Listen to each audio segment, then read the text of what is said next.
네, 안녕하세요. 평생학교 시청자 여러분. 저는 상속증여 전문세무사 이정원입니다.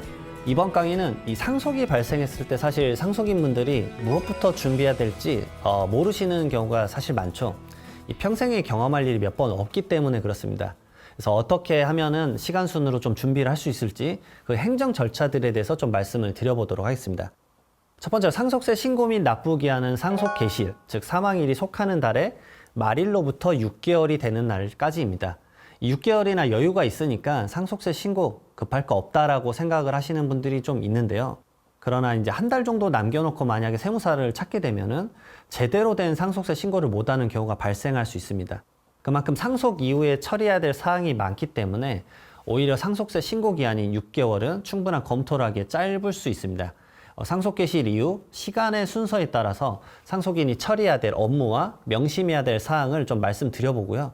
기한마다 놓치지 말아야 될 사항들도 좀 제가 포인트를 집어서 말씀드리도록 하겠습니다. 먼저 상속 개시일 당시입니다. 사실 가족분이 돌아가시고 대부분 부모님이 이제 대상이 될 것 같은데요. 아니면 배우자가. 이 가족의 사망으로 이제 큰 충격이나 슬픔이 오실 겁니다. 이제 앞으로 어떻게 주변을 정리해야 될지도 혼란스러울 수 있습니다. 근데 슬픔 속에서도 좀 챙겨야 될 것들이 사실 많습니다. 그래서 망자가 가족을 위해서 남겨준 재산을 소중히 이제 지키기 위해서라도 그런 과정들이 좀 필요한 거죠. 그 첫 번째는 우선 장례식장을 예약하고 이제 장례식을 치르면서 들어간 비용 영수증, 그리고 장지를 치르거나 뭐 봉분을 했을 때 그런 영수증도 꼭 챙겨 두셔야 됩니다. 왜냐하면 이게 상속세 신고를 할 때 경비로 인정을 받기 때문에 그렇습니다. 최대 이제 1,500만 원까지 인정을 받을 수 있다는 점을 꼭 챙겨 두시고요. 그다음에 장례식 이후에 사망 진단서나 시체 검안서를 꼭 수치를 해 두셔야 됩니다. 이런 부분까지 좀 꼼꼼히 챙기셨으면 좋겠고요. 자, 그다음에 상속 개시 1개월 이내입니다. 제가 1개월 이내라고 표현을 하는 건 사실 돌아가시고 나서 뭐 대부분 3일장 치르시잖아요. 그 이후에 바로 하셔도 되는 부분이라고 말씀을 드리는 거예요. 첫 번째로 가장 먼저 할 일은 사망 신고입니다. 사망 신고는 이제 사람이 사망하면 하는 보고적 신고죠. 사람은 생존할 때 권리와 의무 주체가 되므로 처음에 출생신고 하듯이 가족관계 등록부가 작성되는데 사망신고로 인해서 최종적으로 가족관계 등록부가 폐쇄가 됩니다. 이 사망신고는 사망자와 동거하는 친족이 사망사실 안날로부터 1개월 이내 하셔야 되고요. 이 신고 기간이 지난 이후에 하게 되면 적법한 이제 신고의 효력은 가지지만 신고 기간 이내에 안 했을 때 또 5만 원의 과태료도 발생할 수 있습니다. 그리고 여러분들이 이제 시군구청이나 주민센터에서 사망 신고를 하실 때 하면서 옆에서 바로 이제 그 공무원분이 말씀을 하실 거예요. 안심상속 원스톱 서비스도 하실 건가요? 라고 물어볼 겁니다. 이걸 좀 아주 중요하게 생각하셔야 되는데요. 이게 뭐냐면 사망자에 대한 재산조회 서비스입니다. 사망 신고할 때 상속의 권한이 있는 자가 사망자의 재산을 통합 신청을 해서 사망 절차 이후에 번거로움을 없애고 상속 관련해서 신속한 대처가 가능하도록 편의를 제공하는 제도입니다. 그래서 대부분 사망 신고를 할 때 바로 동시에 진행이 되는데요. 이 안심상속 원스톱 서비스 신청하기 전에 유념할 사항은 해당 서비스 신청을 하게 되면 피상속인의 금융재산 인출 거래가 정지가 됩니다. 결국 사망 신고를 했기 때문에 돌아가신 분의 계좌가 묶이게 된다는 거죠. 그래서 추후에 금융재산에 대해서 공동 상속인 간에 이제 협의 분할한 후에 정식으로 인출은 가능하지만 협의 분할 전에 지급해야 할 뭐 자동이체가 있다. 그런 것들은 인출이 안 될 수 있다는 점. 그래서 연체에 대한 불이익이 받을 수 있기 때문에 급한 자금이 있으면은 좀 미리 찾아놓은 이후에 사망신고나 안심상속 원스톱 서비스 신청하셔도 좋습니다. 그럼 안심상속 원스톱 서비스로 무엇을 알 수 있느냐라고 물어보시는 분들이 많을 텐데요. 결국은 처음에 가자마자 알려주시는 정보는 뭐냐면 이분이 갖고 있는 토지, 건물, 뭐 선박, 자동차에 대한 정보는 바로 알려주고요. 그 다음에 두 번째로 금융거래 관련된 내용이나 국세나 지방세, 연체 내역 같은 정보들, 다양한 정보들이 있는데요. 한 11종류의 정보들을 이제 그 이후에 7일에서 20일 이내에 알려주게 되어 있습니다. 여기서 한 단계 더 나아가서 사실 금융정보가 문자로만 오게 되면 좀 정리가 잘 안 되실 수 있어요. 그래서 제가 권해드리는 게 금융감독원 상속인 금융거래 조회 서비스입니다. 피상속인의 금융재산 및 채무를 확인할 수 있어요. 근데 문자로만 받으시면 혼선이 오기 때문에 그 금융감독원 사이트에 들어가서 상속인 금융거래 조회 서비스를 하게 되면 그 페이지에서 내가 어떤 은행에 어떤 금액이 있고 그 다음에 보험이 어떤 것이 있으며 그 다음에 증권계좌는 어떤 것이 있는지 인쇄해서 볼 수 있다는 점이 좀 장점입니다. 그래서 금융감독원 상속인 금융거래 조회 서비스도 무조건 인증을 하셔서 확인하셨으면 좋겠습니다. 자, 그 다음에 피상속인 고정 지출 내역을 정리를 하셨으면 좋겠습니다. 건강보험이나 신용카드, 인터넷 비용 같은 거 있으실 텐데요. 이 피상속인, 돌아가신 분 이름으로 계속 고정 지출이 돼버리면 안 되잖아요. 이런 것들 좀 정리를 해서 더 이상 지출이 되지 않게 말씀을 좀 하셨으면 좋겠고, 그다음에 제가 좀 권해드리는 것 중에 하나는 휴대전화랑 집전화기는 웬만하면 이제 해지하지 말고 가장 낮은 요금제로 바꾸셔도 좋으니까 그 연결을 계속 살려두셨으면 좋겠습니다. 피상속인의 채권 채무를 확인하기 위해서라도 꼭 두셨으면 좋겠습니다. 이 코로나 때 경험을 많이 했는데 피상속인이 사업장이 있는 경우에 이 사업하시다가 갑자기 돌아가셨을 때 이 사업을 하실 때 채권 채무 관계가 어떻게 되어 있는지 알 수가 없어요. 그러니까 결국 받을 돈이 있는데 그 갚아야 되는 사람이 연락이 안 왔을 때 그 채권을 확보를 못 하는 거죠. 이 휴대폰의 그런 거래 내역들, 그 다음에 말씀을 주고받았던 뭐 휴대폰이나 메신저 내용들은 무조건 보관을 하고 계셨으면 좋겠습니다. 정말 좀 큰 필요가 있기 때문에 그렇죠. 자, 그 다음에 상속개시일 3개월 이내로 넘어가도록 하겠습니다. 우리가 이제 예금이나 보험 이런 정보를 안심상속 원스톱 서비스 기반으로 전부 다 파악을 했을 겁니다. 그러면은 각각의 은행, 우체국, 증권사, 보험사에서 요청하는 서류가 있을 거예요.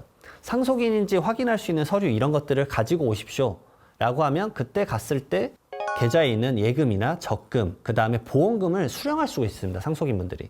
그러니까 그런 서류들을 한번 주민센터 가셨을 때 한 번에 저는 상속인들이 5통 이상은 한번 발급을 해놔라라고 말씀을 드려요. 그래야 이제 어디 갔었을 때 제출을 할 수도 있고 그런 행정 업무 처리가 번거로움을 덜 할 수 있기 때문에 그렇죠. 그래서 이런 입증을 할 수 있는 서류를 지참해서 지급하고 청구를 하는 시간입니다. 그리고 이때 지급 청구차 방문했을 때 꼭 피상속인의 10년치 계좌 내역을 꼭 받아 놓으셨으면 좋겠어요. 이게 정말 중요한데요. 특히나 계좌랑 그 다음에 그 보험금 납입 내역이 좀 중요합니다. 이게 왜 필요하냐면 10년간 이 돌아가신 분이 상속인이나 5년간 상속인 이외의자에게 증여한 내역을 확인하기 위해서입니다. 이미 국세청은 피상속인과 상속인들의 계좌 내역을 10년치 내역을 다 알고 있습니다. 그렇기 때문에 여러분들도 당연히 그 내용을 미리 파악하고 나서 그 계좌 내역이 실질적으로 증여인지 아니면 그때 일시적으로 내가 아버지에게 1억 원을 빌린 다음에 변제를 했었다. 그런 내역들에 대해서 소명 논리를 짜기 위해서라도 10년치에 대한 내역을 무조건 확인하셔야 돼요. 거기에는 무조건 폐쇄된 계좌까지 포함됩니다. 왜냐하면 8년 전까지는 A랑 계좌를 썼었고 돌아가시기 2년 동안에는 B 계좌를 썼다라고 한다면 B 계좌에 있는 2년치 내역으로만 10년치 걸 소명한다는 건 불가능에 가깝겠죠. 그다음에 두 번째로 3개월 이내에 해야 되는 것 중에 정말 중요한 거죠. 상속 포기 또는 한정 승인의 신고 기한이 3개월 이내입니다. 상속 포기라는 거는 뭐냐면 상속으로 인해서 생기는 모든 권리와 의무를 난 승계를 부정하겠다. 그러니까 처음부터 나는 상속인이 아닌 걸로 봐줘 라는 얘기입니다. 결국 법원에 이것도 신청을 해야 돼요. 공동 상속할 때 계속 상속인별로 자유롭게 포기를 할 수도 있습니다. 그러니까 피상속인의 재산보다 부채가 많았을 때 결국 상속 포기를 고민을 해야 돼요. 결국 3개월 이내 해야 되는데 슬픔에 빠져서 3개월에 대한 기간을 놓쳐버리면 더 번거로운 일이 생긴다는 거죠. 그리고 하나 더가 뭐가 있냐면 한정 승인이 있습니다. 한정 승인은 뭐냐면 상속인이 상속으로 취득할 이 재산의 한도 내에서 피상속인의 채무와 유증을 갚을 것을 조건으로 상속을 승인하는 건데요. 이 공동 상속 받을 때 상속인별로 자기의 상속분에 따라서 취득할 재산 한도 내에서만 난 상속을 받겠다. 그리고 이게 딱 채무랑 해서 갚는 거를 조건으로 상속을 승인하겠다라고 말할 수 있습니다. 그다음에 상속 개시일 6개월 이내입니다. 상속 개시일, 말 그대로 돌아가신 날 6개월 이내인데요. 이때 뭐를 해야 되냐면 부동산이 대부분 상속 재산이 많으세요. 그 부동산에 대한 가치를 평가할 수 있는 날이 6개월 이내입니다. 결국은 내가 낮게 받을 것이냐 높게 받을 것이냐에 대해서 기준점을 잡는 거죠. 무조건 낮게 받는 게 유리하다고 생각하실 수 있는데요. 어차피 공제액수 미만의 재산이라고 한다면 높게 받는 게 유리할 수도 있습니다. 왜냐하면 내가 지금 받는 이 가액이 미래에 내가 팔 때 취득가액이기 때문에 오히려 높게 받아서 미래에 팔 때 상속인분들이 팔 때 양도소득세를 줄일 수 있기 때문에 그렇죠. 자, 그리고 상속개시일이 속하는 달의 말일로부터 6개월 이내입니다. 이때는 상속세 신고랑 그 다음에 취득세 신고, 그 다음에 종합소득세 신고 3가지를 중점적으로 하셔야 됩니다. 첫 번째로 상속세 신고는 당연히 신고랑 납부를 포함하고 있습니다. 6개월 이내 상속세 신고랑 납부도 하셔야 되고요. 그다음에 두 번째로 취득을 하게 되면은 부동산 같은 경우가 대표적이죠. 결국은 부동산을 취득할 때도 상속 취득세를 내야 되기 때문에 그 취득세에 대한 신고 및 납부도 6개월 이내 하셔야 됩니다. 그리고 이분이 사업을 하다가 돌아가셨다라고 한다면 종합소득세에 대해서도 신고 및 납부를 6개월 이내 하셔야 됩니다. 이 기한을 지키지 않게 되면은 결국은 가산세가 펼쳐지죠.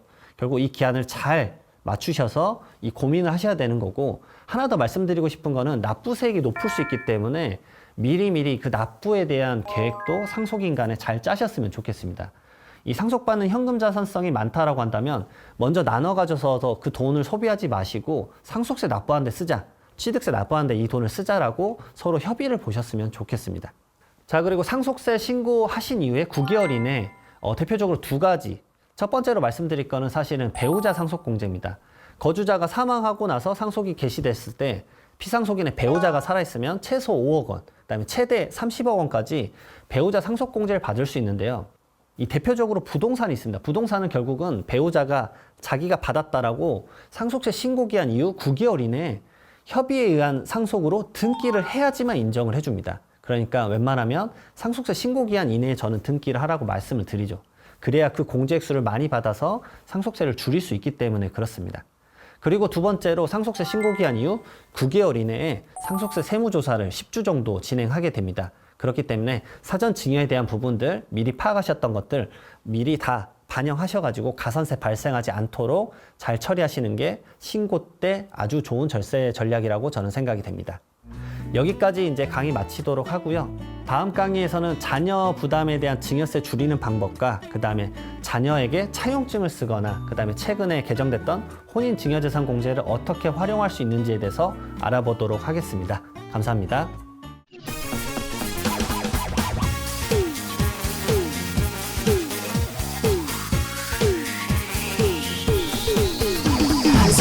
Go!